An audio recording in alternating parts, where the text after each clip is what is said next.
So he was going to go in the room and Bobby Will. Okay, he didn't. He just went to sleep, right? He went right to sleep. Came out here and went to sleep. See what I'm saying? So I think I gotta do that every night. I don't have to do that because, you know, if you call me, I don't be able to hear you. Yeah. You know? Hey guys, what's going on? It's me, James. Here to make a quick little video about situation right now in South Korea. South Korea, as many people are watching right now on the news, is going through a tremendous political shift. They are currently trying to oust their current president, Yoon Suk Yeol, from power, trying to impeach him, get him to resign. They have already impeached him, but they're trying to get him to resign and get him out of power. And his last move was against his own people. He is a right-wing politician. He's accusing his opposition, the opposing left-wing party, the Democrats of Korea, of being involved with the North Korean communists, which, of course, as many people know, they've been engaged in a conflict since 1950, which the United States was involved with for 3 years, and caused initiated the United States did a temporary ceasefire against them, resulting in the what is called the 38th parallel line between the two Koreas. And Donald Trump, during his last administration in 2018, had that historic sit down in Singapore with Kim Jong Un, the leader and dictator of North Korea, and the leader at that time of the Liberal Party of South Korea. But this guy in South Korea now, President Yo, he's way more hardline than his predecessor. He is stoking the flames, red baiting, as it were, Joseph McCarthy style, accusing his adversaries of not just being his political adversaries, not just being left-wing Democrats, but actually being communist. You know, something, like I said, that would make Joe McCarthy proud. Joe McCarthy, of course, the senator from Wisconsin in the 1950s that initiated uh, the witch hunts against supposed communists, especially in Hollywood. The House Committee on Un-American Activities. You know, back in the 1950s, a huge Red Scare in our country. But it's interesting to me that how they're so much against the totalitarianism of communists, but at the same time, they're uh, very willing to engage in totalitarian tactics on their own people. Like, I'm looking at the images from South Korea right now, and I literally posted on my X account, South Korea the South is behaving like the North right now. You know what I mean? Here he is talking about how South Korea is supposed to be this beacon, this example of democracy, this example of capitalism, this example of freedom in the region of East Asia, vis-a-vis both China and North Korea, but especially North Korea.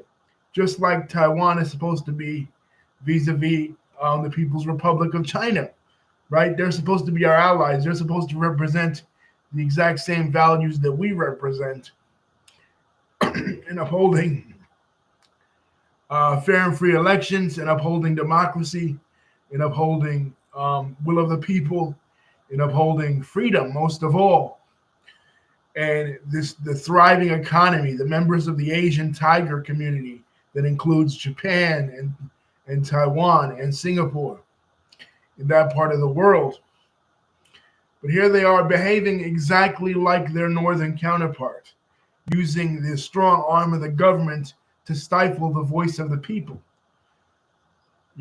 And unfortunately, in the name of anti-communism, as happened in our country with the McCarthy witch hunts,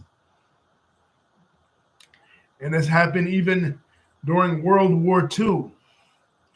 The election of Hitler to power in the early 1930s was precipitated by the fear of communism.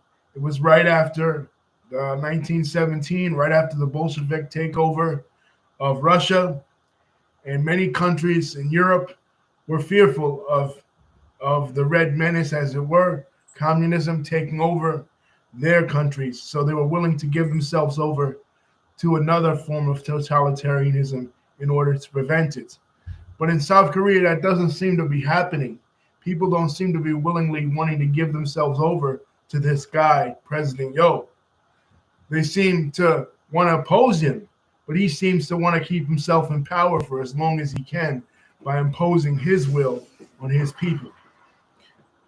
Just being no different, like I said, than Kim Jong-un or President Xi in China and North Korea, respectively, being exactly like them, crushing his competition, crushing his adversaries.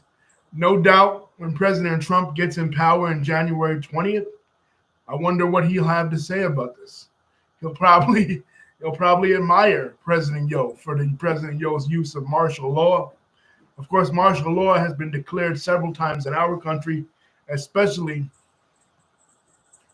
in the early 1900s, three times in the twice in Ohio in 1900 and 1913 to quell several riots, and then again in 1924 in Ohio, and most famously in New York in 1860s, in the 1860s to quell the 1860 draft riots that were famously depicted in the movie Gangs of New York. So it has been employed in our country as well, but it's just making Korea look really bad.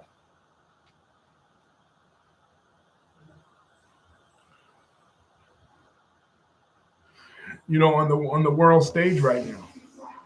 Suddenly Korea, this land of South Korea, this land of Samsung phones and LG technology and K-pop, is no longer that. Now we're looking at totalitarianism. We're looking at government abuse of power in the nation. You know what I mean? So just pray for people that may know that are Korean friends and families, that are suffering right now under the stronghold of this regime. And we're seeing this a lot as right-wing populism props up all over the world. We saw rebellions like this and outbursts like this in the United States in January the 6th, in Brazil in 2023, opposing the ousting of Jair Bolsonaro. You know what I mean? It seems like right-wing populism and right-wing authoritarianism is on the rise in several parts of the world. But anyway, guys, and even in Israel with Netanyahu, the protests against Netanyahu right before October 7th, during most of the latter half of 2022 and most of 2023. So, see what happens and keep our eyes peeled when it comes to the region of East Asia, a very economically important region in the world as far as trade is concerned. Love you guys. Don't forget to like, comment, and subscribe.